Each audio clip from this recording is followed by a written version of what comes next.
Como. It is Monday, and it is time for 10 Minutes of Truth, 8 p.m. Pacific Daylight Time.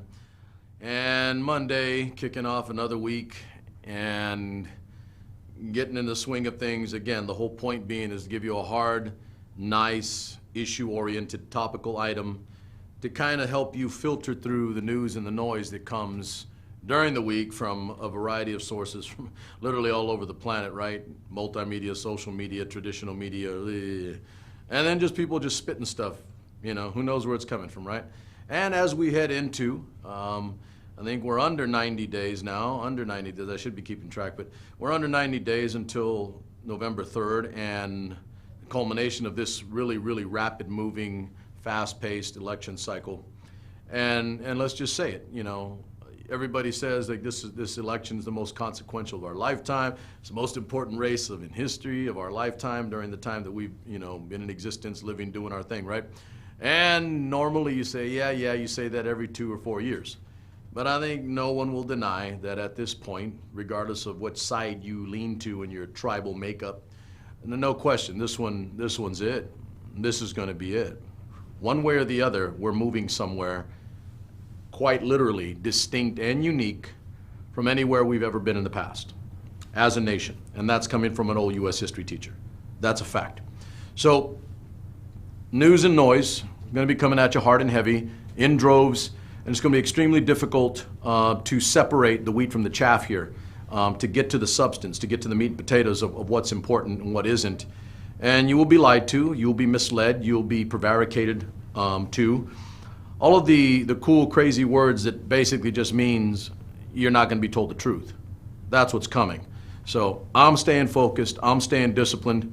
I see a lot, I read a lot, I listen to a lot, and then I selectively move out the things that I think are the most critical and the most important as substantive material for who we are as a country and as a people. Because we now have people watching in other countries. On 10 Minutes of Truth. We have people from other countries watching, and I've got nothing but love for all of you that do, because it is significant and important that when the United States leads or is successful, we do have the ability to affect the world in a positive way. No one will deny that our critical, principal, and earth-changing, history-changing role in World War II and the immediate aftermath thereof, the 1950s and 60s, we helped alter the world as a country and as a people. And I would like that to be the case for who we are going forward, but we're definitely going to need to restructure and think again about our role, our presence, and our leadership on how we go forward in this world. So I've got plenty for you tonight, but again, one principal issue. It's going to be real simple. This is the title of the show tonight. It's called Personal Responsibility. And I quite literally took something that I already had planned for tonight, for 10 Minutes of Truth, and as I am wont to do, often do, I can alter, change, or move something regarding 10 Minutes of Truth, the show, based on what I see, what I hear, what I read, what I feel, in the moment, in the minute, in the day, in the week, etc. And through the weekend, there are some things that happen, things that I saw, things that I feel, and they've been bubbling up, and here they are tonight. So tonight's show is about personal responsibility. Some things triggered me and set me off a little bit. Got another gift for that one. I'm going to save that one, but you guys know I use imagery and I use GIFs and memes, etc., to help illustrate my points, not just me speaking like an old history teacher in a classroom, but to give you some relevance and some visual, okay? So first things first, let's go ahead and get that first one up, Kippy. Check this little stuff out. All right, so what's this? Dude's about to throw chingazos, you know, some baseball players. Yeah, oh yeah, there's still baseball going on right now. And in a hybridized, weird way. But this is an Oakland Athletic. I think the guy's name was Lorenzo, one of the above. I don't know all their names. The other two on the back end, Garner and Lopez. And the two gentlemen the two that you can read, Garner and Lopez, are Houston Astros. And the gentleman standing there ready to go at them two at a time, 2 and 1, is from the Oakland A's. Why this? This is kind of what brought it to me. And it's, again, I've been there my whole life when it comes to personal responsibility anyway, but this one in particular. The A's are the team who have members on their team that were responsible for outing and speaking up about the Houston Astros and their cheating schemes over the last 3 years. The Astros won a world title, they've won 3 division titles, they've been extremely successful. And as we've learned and as we know now, they were extremely successful because they were cheating the whole time. Before you get into it, I don't want to hear it. I'm going to tell you right now, before you start, I don't even want to hear it. Oh, well, everybody cheats, everything. Personal responsibility, stay with me a little bit, stay with me a little bit now, stay with me. Point it out, show it, address it, correct it, okay? So what I found hysterical, and not in a good way, was that the Astros threw at, with pitch, 3 Oakland A's over 3 successive days. You heard me correctly. The Astros hit Oakland A's batters in the batter's box over 3 different days because the A's and members of the A's were the ones that told people and outed the Houston Astros for cheating, and everybody found out. So the cheaters hit the guys that ratted them out and told on them. So the cheaters are hitting the guys that told the truth. There's some 10 minutes for you, right? The Astros hit the guys that told the truth. What the hell? I mean, seriously. They hit the A's. So in this case, this guy got tired of it and basically charged and ended up being ensued a bench-clearing brawl between the A's and the Astros. My point being is, in this world that we live in now, that we exist in now, the Houston Astros get to hit the A's because they told the truth and these guys cheated? What the hell's going on here? I mean, seriously, it's about personal responsibility. They cheated, not the A's. The A's should be the ones that if anything, should have been hitting them. Not advocating violence. You get the point. But that is the case of what I saw over this weekend. And it bubbled up for me, and I'm like, that's a screwed up world we live in, where the cheaters get to hit the guys that told the truth. And here's where it's at, really, with personal responsibility. If you're an Astros fan, you don't give a damn. You want to know why? Because you still have the World Series title. You still have the division titles. Hasn't been taken away. The Astros are still the World Series champs from a couple years ago because it hasn't been taken away. And the point being is they got away with it, therefore all must be good, right? There's no personal responsibility. Hey, we can cheat. And what's anybody going to do to us? Rat us out? Oh no, we'll just turn around and hit them. This is the world in which we live. Now, where's the relevance here? I'm going to show you the relevance. Because this isn't just happening on the field, and this is what struck me, that this is who we are as a country right now. This is what's going on. Not only can you get away with this on the baseball diamond, on the field, you can get away with this at the base level, in a little league or a soccer game, or at the workplace. You can get away with this all the way up to the damn White House. And as long as you're on that team, it doesn't matter. And you have no personal responsibility because that's your side? How the hell is that personal responsibility? Give me the next one, KP. This gentleman here, convicted, guilty criminal. His name is Michael Cohen. The gentleman is currently sitting in federal prison. Want to know why? I think you all know why. Some of you don't want to watch this show. You don't want to know why, because you know what's coming. Remember John Adams, homeboys? Facts are stubborn things. They are stubborn things. Michael Cohen is sitting in federal prison right now for paying off in hush money women that the president didn't want to come forward and tell about his activities with them. True story. The guy's in prison right now. He's guilty, found guilty, and he is in federal prison right now for paying women from the checks that the President of the United States wrote himself. But it's all good, right? Because the president didn't caught.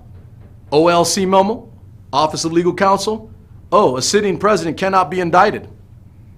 That's called above the law. For those of you guys that don't want to admit to it, but guys like me do, because we don't believe people are above the law, even though right now, in real time, I have to watch as it exists. The president is not in prison. Michael Cohen is. He was just the bag man. Guilty. Found guilty. Personal responsibility? Well, I will say this. Cohen's serving his time. Mr. President, not so much. Next image. Oh, it gets better. Look at this lovely here. Paul Manafort, Trump campaign manager, campaign chairman. George Papadopoulos, former Trump campaign advisor. Richard Pinedo, California resident, also indicted, Mueller report, caught, guilty. Alex van der Zwan, I'm gonna have to get that one. Manafort associate, Dutch lawyer, guilty. Roger Stone, Trump advisor, guilty. And this guy might get away with all of it. Yeah, personal responsibility, right? Notice the theme here? Above the law, personal responsible? No. Rick Gates, Manafort associate, business partner, guilty. Michael Flynn, awaiting sentencing, former national security advisor, gone in a heartbeat for dealing with Russians directly during the campaign and into it. 13 Russian nationals, 3 entities, all guilty, charged and indicted. 12 Russian military intel officials. This is all real stuff. Facts are stubborn things, ladies and gentlemen. And you may not want to hear about them, but they exist. And when the history books are written, you're not going to be able to say, oh, but so-and-so did this and so-and-so did that. Because this did happen. Konstantin Kilimnik, Manafort associate, Ukraine aid. And there's more. There's actually more. These people were guilty. They collaborated, some of them are on here, they collaborated and colluded. Let me make sure I capitalize that C word for those of you guys out there still running your mouths about, there was no collusion, there was no collusion. Collusion is just a word and it's not a legal term, by the way. But it does mean collaborating, working with, getting together with. Over 100 instances where Trump campaign personnel, these gentlemen on this little list right here next to me, over 130 instances, events, times, meetings, where they sat with, collaborated, and colluded with Russian intelligence operatives, agents, to affect the 2016 election. They're paying a price, kind of. Who knows what happens with Stone or Flynn? Gotta love that power of the pardon, right? Get out of jail free card, quite literally. Personal responsibility? Who sits at the top of that chain? The President of the United States. Is he guilty of anything? Oh no, because he's not personally responsible for anything. Step forward, next. At the least, and watch this, it's a very, very low threshold. Even my 190, 200, actually more close to 200, my 200-pound heavy biscuit butt can get over that bar. Very low bar, very exceptionally. As a matter of fact, it's the lowest bar in the history of the United States, 244 years. This president has been impeached because he asked for, illegally, remember that, it is against a federal statute to ask a foreign entity, foreign power, foreign government for assistance, aid, help in the United States election. But he got away with it because the people in the Senate didn't have the strength of character necessary to pull the trigger. But he was impeached, and that is on record. Point being, and why did it kind of trigger me today? Well, for good reason. I actually got accused of being too far left on some issues. So I said, to hell with you. You want to know what's left? You're left of me.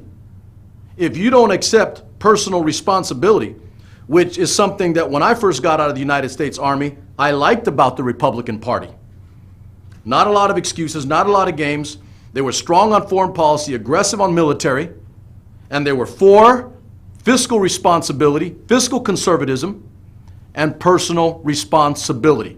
I don't even want to talk about family values with my president here. Do we want to talk about family values with my president? Yeah, that's a losing game for you. I'm no saint, but this guy makes me look like St. Peter, like I'm good to go. For the record, personal responsibility is one thing that I absolutely loved about the Republican Party as it used to be constituted. Don't make an excuse. Accept the responsibility for your actions and the things that you do. You want to know why? Because that's how I was taught, that's how I was raised, and then trained to a razor's edge in the United States military. You make a mistake, you own it, buddy. You stand up and you accept that responsibility, and you don't let your people take the fall for you. You fall on the sword yourself. You don't let other people take the blame. Michael Cohen, Michael Flynn, Paul Manafort, I can go on and on. We'll be here all night. You get the point. So for those of you, some of you, a very small few of you, that actually try to lay that leftist, rightist thing on me, take that right there. This is about right and wrong, personal responsibility. You make mistakes, you do things, you corrupt, you're illegal, you break the law, own up to it. Because as of right now, our president has not done so. He has broken the law on multiple occasions coming into office and while in office. And for all of you out there that like to say you're real conservatives and you're real Republicans, go look at your damn self in the mirror. Because this isn't what the real Republican Party that I knew about was. Personal responsibility. And in the meantime, when I internalize all that, I just sit here and I keep coming back to like, whoa, whatever happened there? That was a long time ago when I came out of the Army, and I liked the Republican Party for the Personal Responsibility Act. That aspect, I really did like that. It just leaves me with one word. Now that it's all done, I just sit here and I'm like, what happened there? I do find this extremely, exceptionally, with my crime partner. You know who he is. He's about to be put up on the screen right now. Go ahead, KP. Exactly. I find this all extremely fascinating. Very fascinating. We'll see what happens on November 3rd. I hope to high hell we get it right. I really do. But at the very least, for those of you out there that actually believe in personal responsibility, it's about time you stood up. You start acting like it.